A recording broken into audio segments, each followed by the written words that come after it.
Sir నమస్తే sir. నమస్కారం. Manohar sir. ఏం లేదు, మేము జిహెచ్ఎంసీ ఎన్నికల మీద సర్వే చేస్తున్నాం సార్. మనోహర్ గారు ఒక సిటిజన్గా ఈ సిటీలో ఉంటున్నారు కాబట్టి హైదరాబాద్లో ఎలా అనిపిస్తుంది? ఎందుకంటే గత ప్రభుత్వం బీఆర్ఎస్ ఉంది, ఇప్పుడు కాంగ్రెస్ అధికారం ఉంది, బీజేపీ కూడా ఒక అవకాశం కోరుకుంటుంది. డివిజన్లు పెరుగుతున్నాయి, కార్పొరేటర్లు పెరుగుతూ ఉన్నారు.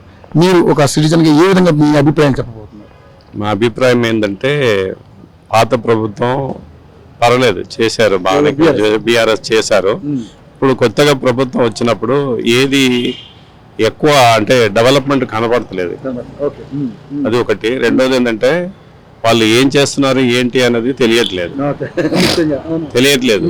ఏదేదో చెప్తున్నారు కానీ ఏది కూడా సరిగా కావట్లేదు, ప్రాపర్ వేలో కావట్లేదు. ఓన్లీ ఏంటంటే వాగ్యాన్ని చేస్తారు కానీ ఇంప్లిమెంటేషన్ అనేది లేదు. సిటీ కూడా కొద్దిగా చాలా ప్రాబ్లంలో ఉంది. ఎట్లా అంటే గంజా, ఈ మత్తు అది చాలా ఎక్కువ పెరిగింది. అసలు అది కంట్రోల్ చేయడానికి ప్రభుత్వం ఏం చేస్తుంది అని లా అండ్ ఆర్డర్ ఎక్కడ ఉంది? ముఖ్యమంత్రి ఇప్పుడు అంతే. మరి వాళ్ళు చేయాలి కదా, చేస్తేనే బాగానే ఉంటది. ఇప్పుడు చాలా కేసులు చూస్తున్నాం, డ్రగ్ అక్కడ యంగ్ పీపుల్ చాలా ఎడిట్ అవుతున్నారు. దాని భవిష్యత్తు వాళ్ళ లైఫ్ ఎఫెక్ట్ అవుతుంది. అది ఒక బాధ్యత గల మినిస్టర్ కానీ ఏది కానీ అది చేయాలా, చేయకపోతే ఇబ్బంది. సో వాళ్ళకి ఏంటంటే కరెక్ట్గా చేయాలనేసి నా కోరిక. బాగా చెప్పారు, ఎందుకంటే డ్రగ్ కల్చర్ పెరిగింది, ఇంకోటి ఏంటంటే క్రైమ్ రేట్ కూడా పెరిగింది సార్. అవును, సిటీలో. సో కంట్రోల్ చేయడానికి ఒక హోమ్ మినిస్టర్ లేడు, ఎందుకంటే అది కూడా సీఎం గారే. అవును, సో ఉండాలి కంపల్సరీ దృష్టి. అంటే అన్ని డివిజన్ నాదే, నేనే చూస్తాను, నేనే చేస్తాను అంటే కాదు. జనాలు పెరిగారు, డివిజన్ పెరిగింది, సిటీ పెరిగింది. బయట దేశం నుంచి అంటే మన బయట దేశం నుంచి వస్తున్నారు కాబట్టి దానికి తగ్గినట్టు ఇక్కడ ఫెసిలిటీస్ ఉండాలి. అది ఉండలేదు. ఇప్పుడు ఎట్లా సార్ రియల్ ఎస్టేట్ పడిపోయినాయి, ఏం లేదు అసలు, కన్స్ట్రక్షన్ లేదు. చేసిన వాళ్ళు కూడా ఎక్కువ రేటు చెప్తున్నారు కానీ ఎవరు అంటే పర్టికులర్ గా మిడిల్ క్లాస్ ఫ్యామిలీకి ఎఫెక్ట్ అవుతుంది. వాళ్ళు కొనుక్కోవాలనుకుంటున్నారు కానీ జరుపు సరిపోతుంది, లోన్లు. సో ఏ విధంగా వాళ్ళు బతకాలనేసి అంటే ఒక కళలకనే ఉండిపోయింది, సొంత ఇంటి కళలాగే మిగిలిపోతుంది. ఈ కట్టిన వాళ్ళు అయితే ఇబ్బంది పడుతున్నారు, వాళ్ళు సేల్ అవ్వక. అవును, అటువంటి ప్రాబ్లమ్స్ ఉంది. గవర్నమెంట్ ఏదో ఒక రేటు చెప్తుంది కానీ అది ఏదో ఆకాశంలో ఉంది. ఆ రేటు గురించి మళ్ళీ ఆ రేటు తీసుకొని ఈ కన్స్ట్రక్షన్ వాళ్ళు కూడా అదే రేటు పరిపాలిస్తున్నారు. అప్పుడు ఏందో అటువంటి ప్రాబ్లం ఉన్నప్పుడు ఎవరు కొనడానికి ముందుగా రావట్లేదు. హైడ్రో ఎఫెక్ట్, చాలా ఎఫెక్ట్ అది. అంటే చాలా భయపడుతున్నారు చిన్నవాళ్ళు కూడా, చిన్న ఫ్యామిలీస్ కూడా. రెంటు ఎక్కువ అయిపోతుంది, వాళ్ళు జీవితం అనేది ரொம்ப కష్టాలు ఉన్నాయి. సంపాదన లేదు. రెండవది స్కూల్ పిల్లలకు ఎడ్యుకేషన్ గురించి పెరిగిపోతుంది, నిత్యావసర వస్తువులు కూడా పెరిగిపోయింది, అన్ని పెరిగిపోయినాయి. ఏదనంటే సెంట్రల్ గవర్నమెంట్ అనేసి వీళ్ళు అంటున్నారు, వాళ్ళతో పాటు చేస్తున్నారు. ఏదో కానీ సెంట్రల్ గవర్నమెంట్ ఏం చేస్తుంది, మనం ఏం చేస్తున్నాం అంటే అది చూసుకోవాలి. కానీ సెంట్రల్ గవర్నమెంట్ తోటి అది ఇప్పుడు ఇక్కడ వచ్చిన రెవెన్యూ పార్ట్ కరెక్ట్ చేసుకోవాలి.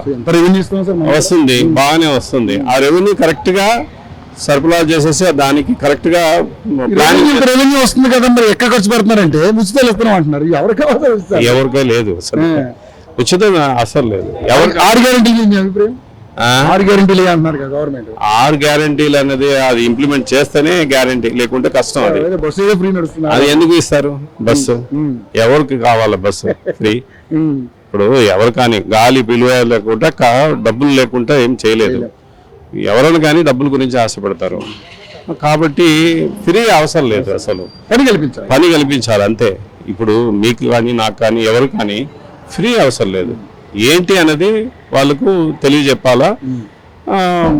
మినిమం అంటే ఎవరు లేని వాళ్ళు కానీ అది ఇంప్లిమెంట్ చేయాలి. కానీ ఉన్న వాళ్ళు కూడా ఇంప్లిమెంట్ చేస్తే గవర్నమెంట్ నష్టాలే పడుతుంది. ఆర్టీసీ నష్టాలే ఉంటాయి, ఇంకా నష్టం అవుతుంది.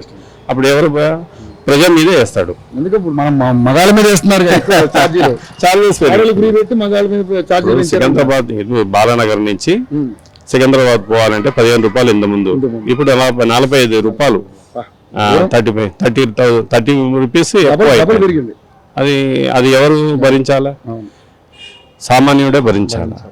అలా ఉంది. సో సార్ మరి మొత్తానికైతే ఓవరాల్ గా చూస్తే ఈ ఉచితాలు కానీ అవి కానీ అన్ని ఏదైనా ప్రభుత్వం ఉంది కాబట్టి మరి ఇప్పుడు రాబోయే ఎన్నికల్లో ఏంటి ఎవరికి అంటే బీజేపీకి అయినా అవకాశం ఉంటుంది కదా సార్? అంటే బీజేపీ కూడా దేశంలో 21 రాష్ట్రాల అధికారంలో ఉంది, తెలంగాణలో కూడా ఒకసారి అవకాశం అడుగుతున్నారు. లాస్ట్ టైం 48 సీట్లు వచ్చినాయి. సరిగైన లీడర్ లేదు ఇక్కడ బీజేపీకి, అదే ఒక మైనస్ పాయింట్. సెంట్రల్ గవర్నమెంట్ ఏమేం చేస్తుంది, ఏం చేస్తుంది, అభివృద్ధి ఏం చేస్తుంది, స్టేట్ గా అంటే స్టేట్ కు సపోర్ట్ చేస్తుంది, స్టేట్ కి చేస్తుంది అని ఎక్స్పోజ్ కావట్లేదు. ఎగ్జాక్ట్ మాట్లాడారు. చెప్పుకోవట్లేదు. ఇప్పుడు అక్కడ భాష ఒక ప్రాబ్లం వస్తుంది. అది వీళ్ళకు ఎవరైతే ఇక్కడ హిందీ తెలుస్తుందో, ఏ సెంట్రల్ గవర్నమెంట్ కు గమనిస్తున్నారో వాళ్ళకి తెలుస్తుంది. కానీ ఈ అంటే ఈ గ్రామంలో వెళ్ళే పరిస్థితి లేదు, వెళ్ళేసి లేదు. వాళ్ళకు ఇబ్బంది అవుతుంది. వాళ్ళు ఏం చేస్తున్నారో ఏంటో అనేది ఒక మాట లెక్క ఉంటుంది. కానీ ఎక్స్పోజ్ చేయాలి. ఎవరిని కానీ మంచి పథకాలు చేస్తున్నాడు అని చేస్తా అంటే ఎక్స్పోజ్ చేస్తే అప్పుడు ప్రజలకు వెళ్తుంది. సో ప్రజలకి వెళ్తేనే మంచిది. ప్రజలకు వెళ్ళకపోతే వాళ్ళు ఏం చేస్తారు? వాళ్ళు కేసీఆర్ గారు డబుల్ బెడ్రూమ్ ఇల్లు అన్నారు, అది ప్రజలకు వెళ్ళబట్టే కదా. అవును, కరెక్టే. అదేవిధంగా దళిత బంధు కానీ ఏదైనా బీసీ బంధు కానీ లేకపోతే మన రైతులకు ఇచ్చే రుణమాఫీ కానీ ఇది మన రైతు బంధు కానీ గ్రామాలకు వెళ్ళే కాబట్టి అప్పుడు రెస్పాన్స్. అవును, కరెక్టే. సో మీ అభిప్రాయం మరి 3 పార్టీల్లో ఈసారి జిహెచ్ఎంసీలో వేరే అవకాశం ఎవరికి ఉందనుకుంటున్నారు? ఎవరికి అవకాశం ఉంటే డిలిమా చెప్పలేదు. Maybe it is going to come for TRS రావచ్చు అని. సో మేజర్ పార్టీ వాళ్ళకు ఉంటుంది. సార్ ఇప్పుడు ఎస్ఐఆర్ ఉంది దొంగోట్లది, ఎలా చూస్తారు మీరు దాన్ని? ఎస్ఐఆర్ ఇంప్లిమెంటేషన్ చేయడం మంచిదే. ఎస్ఐఆర్ చేయకపోతే ఏంటంటే డబుల్ ఓట్ అవుతుంది. ఇక్కడ ఓట్ వేస్తారు, అక్కడ ఓట్ వేస్తారు. ఏమవుతుందంటే అప్పుడు ఏ పార్టీ కూడా దోసుకుంటుంది. సో న్యాయంగా వెళ్ళాలి.